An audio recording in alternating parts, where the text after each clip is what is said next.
We've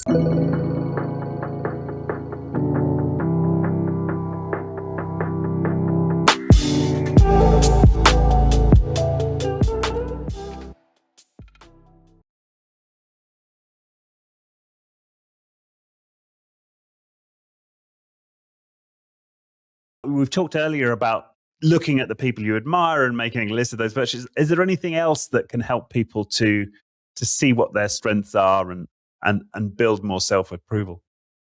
Yeah, one of the things I encourage people to do is take Martin Seligman's signature strengths test through the Virtues in Action Institute. Really good test. It's pretty long, but there's a brief strengths version as well if you don't have as much time. But it's basically a quiz just to help you flesh out, what these signature strengths are, what these virtues are that I've always sort of thrived at. And it'll give you a list of 5 core things that, in some cases you may not have been very conscious of, but once you see them, you'll be like, oh yeah, obviously that's been a huge thing.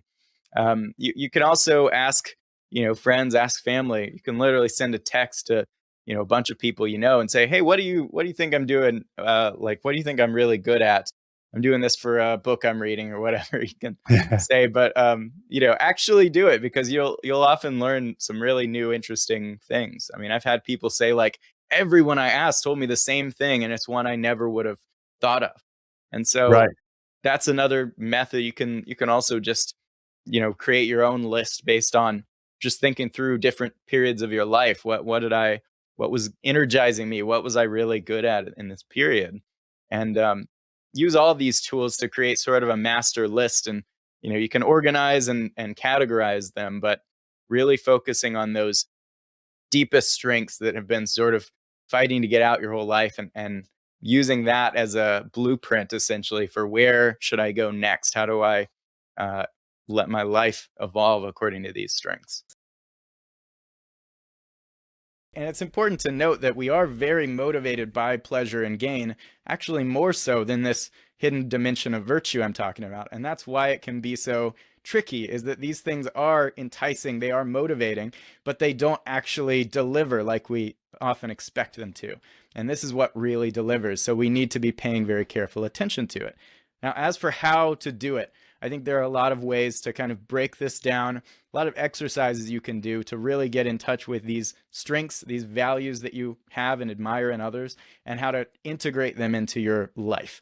So one of these is simply to observe the people that you admire most in your life, people around you, people in history, people in, fictional TV shows, whatever it is.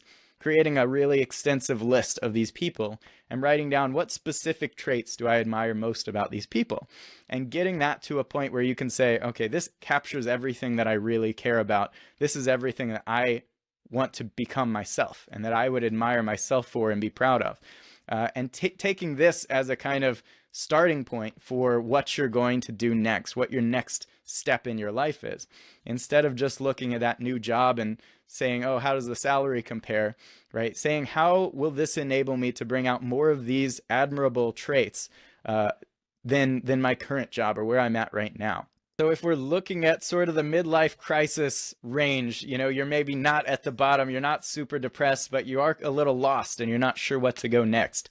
I encourage people to focus on their virtue portfolio and their virtue domains. So what this means is your portfolio it's kind of like, investment. You have these virtues that you have sort of proven to yourself throughout your life. I'm really good at these things. You want to craft this portfolio and find a way to maximize it. And so you'll very often find that you could even monitor like your own virtues and how much you're bringing them out in your life on like a stock chart, and see that your overall well-being corresponds. When you're getting less happy, it's like a market crash where your virtues aren't coming out, and when you're really happy, it's like a boom. And so crafting and nurturing this portfolio and making it a major part of how you make decisions in your life is a huge part of this. Figuring out what you're really good at and what you admire, and saying, how can I bring this into my work, my relationships, my communities, right? This is what I call virtue domains. And so very often work is one of these. We can bring certain traits into our work. I personally really pride myself on ingenuity, creativity, and rationality. And a lot of these come out primarily through my work. but I also pride myself on my charm and sense of humor and love and these things, and that comes out in my relationships. If you are missing one of these core domains, you're missing a huge opportunity to bring out a lot of those strengths.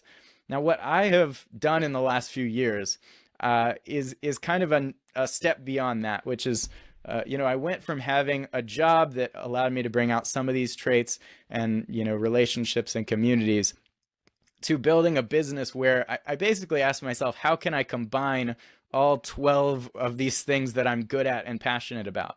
And I built Designing the Mind, wrote this book that kicked off this whole community, essentially. And it's provided me with the ultimate vessel for bringing out these things I'm good at every day. And so asking yourself, not only how can I, take actions every day that will bring out all these, 10, 20 different virtues, saying, how can I combine them into one place? And when you identify that way of combining them, it will just feel like magical. It'll feel like this is what I have to do. This is what I was meant to do. And that is one of the ultimate vessels for bringing out those strengths. So if you can come up with a way, whether it's starting a business or an organization or something like that, to bring it all together, that is a beautiful thing. And it's all too rare in this world. Very few people are able to find a place where they're able to combine everything that they're good at. When I think about the Mindform is the kind of community I've built around all this. The anti-Mindform would be me having to play basketball and make small talk with people all day. And that would be terrible. Like it's not just that we are bad at things across the board, even though sometimes we feel that way. It's that we haven't crafted our lives to channel our strengths and minimize our weaknesses. And so that's one of the things I advise. If you're in that midlife crisis, you're not miserable, but you're not super deeply fulfilled either, ask yourself how you can build that vessel in your life. Yeah, that's really interesting. I like that. And that's kind of the idea, like you just said. It's like, if here's my perfect life, and if I could dream of whatever that might look like, what are the values, what are the virtues that I would be embodying on a daily basis? You start writing them down, you get some clarity there. It's like, oh, then it's going to lead you. The more you can be in, I don't know. And I'm actually curious for you, when you think of virtues, do you try to keep it to about 5 virtues, or does it, because, imagine you have 10 different virtues and you're like, oh man, there's a lot of buckets that I'm trying to live up to in my life. That's a lot. Or do you try to kind of keep it to 3 to 5, or what do you think? There are a lot of different ways you could do it. I would say don't put all your eggs in one basket. Don't just have one virtue, because then, if something happens to affect your ability to bring that out, that's your whole portfolio is crashing, right? And so it's good to diversify. 3 to 5 is great. I'm not saying you can't bring in 10 or 15, but kind of work your way up gradually. See if you can put a few of them together and get a really robust foundation for it. But I'd like to emphasize that, virtues aren't just sort of moral virtues. I think it includes that, but your creativity, your sense of humor, basically anything that people admire about others and say that's a good trait to have, that's something you can include. And Nietzsche actually said, if you have a virtue, that's your virtue and no one else's. And so these really may be as unique as our fingerprints, right? We may all have our own combination of strengths that are slightly different from anyone else on the planet. And so asking, what is it that I could do that no one else on the planet could do? I know that sounds like a very high bar, but truthfully, there is something out there it's not about being the best, it's about being the only. It's about finding a way to be the most you that you can. And so I think finding those handful of traits that are unique to you, and everyone has them, this is the way forward. And if you found yourself in a situation in life where you started to doubt that you had these virtues, you started to think you were no longer good at these things, it would really crush you. You can imagine that despair. And if you've been depressed, you may have had a period where you really did feel like you lacked those signature strengths. And this is very often the case. People who are depressed typically describe themselves as incompetent, worthless, unlovable if they're severely depressed, and vice versa for those who are deeply satisfied. There are a lot of ways you can sort of define what it is that you're best at and value most. But I think you need to be paying very careful attention to these traits when you're navigating your life, when you're making transitions, you don't want to allow these to get neglected for long, because your brain will notice. And according to this theory that I'm proposing, it's going to affect your mood, your behavior, your long-term well-being. So you mentioned earlier how we can figure out what our strengths are, what our virtues are in our virtue portfolio. There's quizzes you can take, tests you can take. Anything that you've seen in your own life that's been helpful in helping you figure out what your ideal self is? I personally, I developed a tool called Mindsight introspection cards, which are essentially a deck of cards where you take one every day, you go on a walk, and you write in this little pocket journal. And gradually, this is meant to sort of answer a lot of these questions. I think we have an introspective deficiency in the modern world, and most of us don't spend enough time alone with our thoughts. And so this is kind of a way of getting a collection of prompts that will gradually reveal more about who you are and who you need to become to you, particularly if you don't spend a lot of time alone with your thoughts, and if you do tend to distract yourself with all the endless supply of entertainment that we have today. Can you kind of elaborate on that? What do you mean by rigging the game, and why rig the game? Yeah, so you're never going to be good at everything. This is a kind of a principle of our virtues. We have limited resources and innate abilities, and even though we can get better at things, right, we still have to make choices and compromises about what we want to focus on. So the idea is that we want to design the core domains of our lives so that they really give us an opportunity to bring our greatest strengths out and combine our greatest strengths. And that's kind of what I mean by rigging the game in your favor. It's like, we want to make a life for ourselves where we are able to naturally bring out all these things that we're best at in the same kind of place, or through our work and our relationships, communities. Goal setting, just in terms of well-being, is absolutely huge. I think a lot of people think that, like, once they get to the point that they are trying to reach, if they can make enough money to retire or whatever, or if they get married, once they get there, they'll be done and they won't have to work at it all anymore. And I think the reality is, the minute you stop having goals that you're setting and pursuing is the minute you start slipping down into depression and getting bored and feeling bad about yourself, because again, you're not sending your brain that signal of those virtues that you possess. You're letting them sort of lay dormant, and that's a great path to just depression and decay. Martin Seligman has done a lot of research on he's like the father of positive psychology. He's studied signature strengths and virtues more than just about anyone alive today. He did a cross-cultural study with Christopher Peterson, where they basically came out with a list of 24 virtues and values that are held across all cultures, pretty much. We see them in all humans. So there's something very deeply ingrained in our brains about this. And he says, basically his formula for happiness is to use your signature strengths every day. He's done tons of studies on the correlation between exercising your strengths and virtues and happiness. And it's a very strong correlation.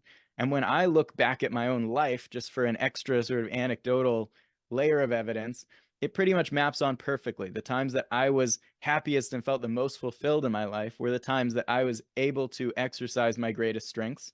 And the worst periods of my life, and I sort of outline both of those and tell some stories about it in this book, the worst periods were where I didn't feel like I had an outlet or couldn't see my own greatest strengths, and it ultimately started believing they didn't exist, and self-esteem and depression start going down and down into that valley on that third dimension. I've been a long-term subscriber. It's a quote that's attributed to Abraham Lincoln, that you learn from everybody you meet, even if it's what not to do. But I've also made out a list of all the qualities that I dislike in people, whether it's, dishonesty, which is a big one for me. It's one of my core values, to be truthful to myself and to my loved ones around me. Rudeness is one of those things that I just really can't stand in people. I think it's free to be nice, and a smile costs nothing. And there are things that, if you have those two lists of the virtues and qualities that you want to adopt and the qualities that you want to stay away from. That gives you a little bit of a blueprint, like the acorn and the oak tree analogy that you gave earlier. I'm curious, Ryan, from your experience and your opinion on this, and again, feel free to use both. What do you think inhibits that process of self-becoming for people? I think there's a lot about the modern world that was not designed for us. It wasn't designed to bring out our greatest strengths. You know, for example, most jobs that you can get are not really built around bringing out this wide range of, you know, personal virtues, right? They're designed around profit, basically. And so it's very hard to find yourself in a position where you are able to bring those strengths out, right? I'm in an unusual position, and I imagine you would say you are too, in that I've found a way to sort of make something work that really does center around the things I'm best at. I think you're absolutely right that focusing on those things that you're not good or you don't admire, you really dislike when other people do it, it's pretty huge. I generally try to encourage people to focus more on their strengths than their weaknesses, focus more on virtue than vice. I think it's more productive and a lot less guilt-inducing, but you also do want to pay attention to those things that you really have a negative response to. I think that's extremely important.